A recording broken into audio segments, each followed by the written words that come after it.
buong mundo nagulantang nung biglang magdeklara ang bansang South Korea ang kanilang presidente ng martial law. Ano nga ba ang nangyari sa South Korea? Bakit sumiklab ang isang matinding kaguluhan? Hello, what's up mga sangkay? This is me, Sangkay Janjan once again. I'm back for another vlog today. Nakapupulutan po ng kaalaman at aral. Huwag niyo pong kalimutan na isubscribe yung ating YouTube channel, i-click ang bell, at i-click niyo po yung all. At sa mga nanonood po sa Facebook, i-follow niyo po yung ating Facebook page. Today mga sangkay, tatalakayin natin itong matinding kaguluhan na sumiklab doon po sa bansang South Korea. Nung bigla pong magdeklara ng martial law ang mismong gobyerno nila. Ano nga ba ang nangyari?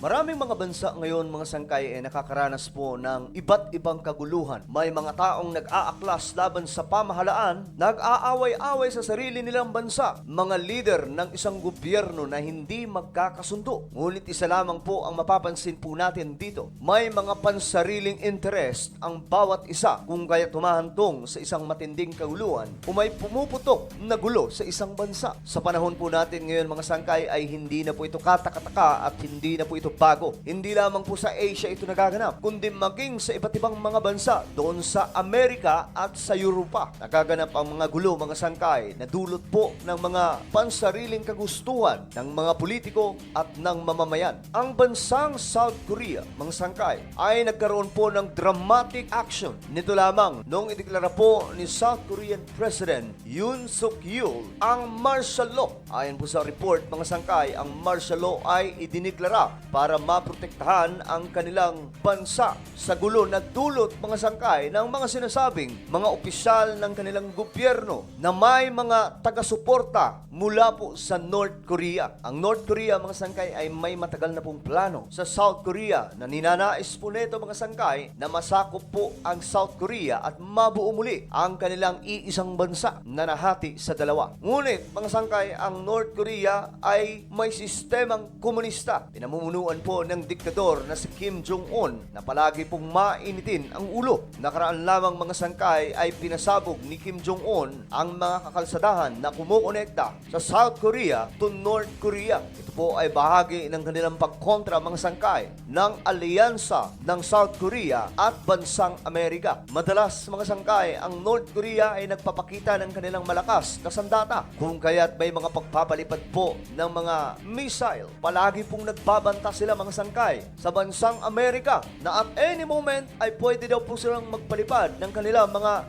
weapon papunta po sa bansang US. Kung sakali, mga sangkay, na magpapatuloy daw po ang pakikialam ng bansang Amerika sa sigalot ng North Korea at South Korea. Simula po nang maupo itong presidente ng Korea na si Yoon Suk Yeol, masyado na pong naging mainit ang lahat. Ang naunang presidente ng South Korea ay nagkaroon ng chance para makakausap itong diktador, mga sangkay, ng North Korea. Nagkaroon pa po ng pagkakataon na itong presidente ng South Korea ay nakapasok po mismo sa loob ng North Korea at sa mismong border nila sa peninsula. Nagkaroon ng espesyal na pagkakataon para mag-shake hands ang dalawang leader ng North Korea at South Korea. Sa pong pambihirang pagkakataon nung nangyari ito. Ngunit nung pumasok itong presidente na si Yoon Suk Yeol sa South Korea, medyo nagbago po ang lahat. Dahil itong taong to, mga sangkay, ay talagang 100% pro-US. Mga maanghang na salita laban po sa North Korea ang inilatag nito nung siya ay naupo, na tila baga parang tinatapatan po niya ang mga banat ni Kim Jong-un na diktador ng bansang North Korea, hanggang sa tinawag pa po ito ni Kim Jong-un na puppet daw po ng gangster na United States of America. Subalit, mga sangkay, hindi po umubra dito yung mga banat ng North Korean leader. Instead, nagpahayag pa po lalo itong si President Yoon Suk Yeol ng mga pambihirang statement against the dictator of North Korea. At ang resulta, mga sangkay, nagkaroon po ng matinding sigalot ang dalawang panig. Tinanggal ng North Korea ang anumang ugnayan sa loob ng South. Madalas din po mga sangkay nagpapalipat po sila ng mga bagay, mensahe po sa South Korea at kadalasan na ibinabato mga sangkay gamit po ang mga balloon ay ang kanilang mga basura na bigla na lamang pong lumalapag doon sa South Korea. And of course, hindi po nagpapahuli at hindi po nagpatalo dito ang South Korea na pinapamunuan ni President Yoon. Dumating po sa punto mga sangkay na tinutukan po ng speaker ang North Korea at pinatugtog ang mga impormasyon o mga propaganda at mga kalokohan na ginagawa po ng North Korea laban po sa South. Hanggang sa ngayon mga sangkay ay lalo pong gumugulo ang sitwasyon ng dalawang bansang ito na dating iisa hanggang nga po sa dumating sa punto na nagdeklara na po ng martial law ang presidente ng bansang South Korea. Ito po ay matapos mapag-alaman mga sangkay na may mga miyembro ng opposition party ang nakikipagsabwatan umano sa North Korea. Ito po ay delikado daw po para sa kanilang bansa dahil kung totoo ito, talagang mangyayari na po pwede po silang masakote nitong North Korea. Dahil ang North Korea mga sangkay ay naghihintay lamang po talaga ng pagkakataon para po makuha ang South Korea. Ang presidente po ng South Korea ay nangako na i-eliminate ang anti-state forces against an opposition that controls the country's parliament. At inakusahan po niya itong mga sangkay na nakikipagsimpatya sa communist North Korea. Ito po ay nakakabahala para sa mga taga-South Korea dahil nga po ang North Korea nag-aabang lamang mga sangkay kung kailan po magkakagulo itong South Korea. At ito na nga mga sangkay nangyari na nung ideklara ang martial law ng presidente ng South, kinontrol po lahat mga sangkay. Ang media at lahat ng mga politicians ay bawal po magtipon. Ayon po sa isang televised speech ng presidente ng South, martial law would help rebuild and protect the country from falling into the depths of national ruin. He said he would eradicate pro-North Korean forces and protect the constitutional democratic order. At ayon sa kanya mga sangkay, I will eliminate anti-state forces as quickly as possible and normalize the country. Ang opposition party kasi mga sangkay ay may majority na bilang. Kung kaya't itong opposition party ay kinakalaban po mismo ang presidente nila. Sa pagkakataong ito mga sangkay, nag-impose ng martial law. Kinontrol po ang lahat ng media at maging ang lahat ng mga politiko ay pinagbawalan mga sangkay na magtipon. Nagsilabasan ang mga kasundaluhan ng South Korea. Binantayan po ang buong paligid ng kanilang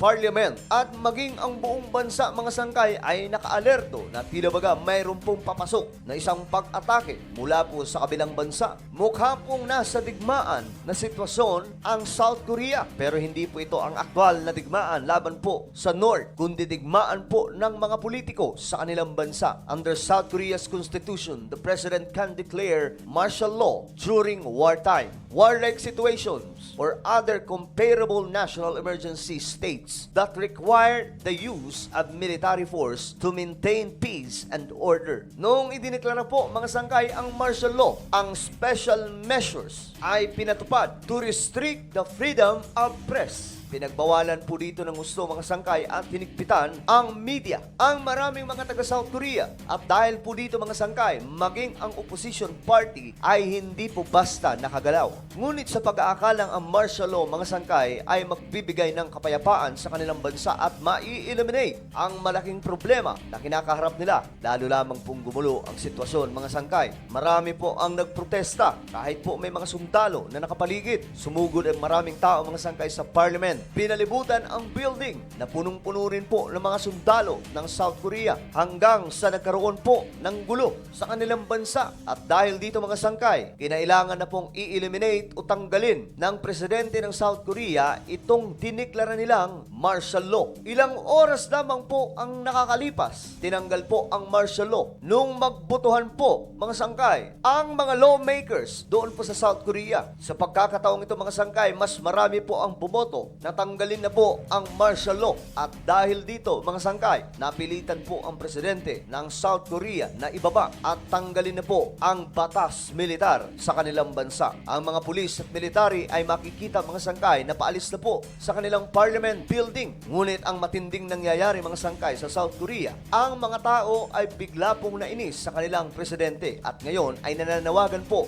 na i-impeach ang kanilang leader. Sa pagkakataong ito mga sangkay, malinaw po na mas nakikinabang sa kaguluhang ito ang North Korea. Ang diktador malamang mga sangkay ng North Korea ngayon tumatawa at baka pa nga nang ihintay ito ng pagkakataon na kung sakali magkakaroon ng chance na maparalisa ang gobyerno ng South Korea ay malamang sa malamang mga sangkay magte-take over po ang North Korean government. Subalit anong mangyayari mga sangkay kung makukuha po ng North Korea ang South Korea? Isa lamang po ang malinaw dyan. Buong Korea mga sangkay ay magiging komunista at pangungunahan po ng isang diktador na mainitin ang ulo na si Kim Jong-un. Sa nangyayaring gulo ngayon sa ating mundo mga sangkay, ang Biblia po ay nagpapaalala sa atin na sa huling mga araw o sa huling mga panahon magaganap nga po ang mga kaguluhan sa ating mundo. Kung kaya't hindi na po ito katakataka na nangyayari ngayon ito sa South Korea at sa iba't iba pang mga bansa. Ayon po sa 2 Timothy chapter 3. Ngunit alamin mo ito na sa mga huling araw darating ang magulong panahon. Ito ay sapagkat ang tao ay magiging maibigin sa kanilang sarili. Mga maibigin sa salapi, mayayabang, mapagmalaki, mamumusong, masuwayin sa mga magulang, hindi mapagpasalamat, hindi banal. Sila ay walang pag-ibig, hindi mapagpatawad, mapanirang puri, walang pagpipigil sa sarili, mabagsik, hindi mapagmahal sa kabutihan. Ilan lamang ito mga sangkal sa mga nangyayari ngayon sa ating panahon na pinapatunayan na ang Biblia ay sumasalamin sa kung ano ang nangyayari sa ating mundo ngayon. Ano po ang inyong opinyon mga sangkay sa ating napag-usapan ngayon? Mag-comment lamang po kayo sa ibaba. Huwag niyo pong kailimutan na i-subscribe yung ating YouTube channel.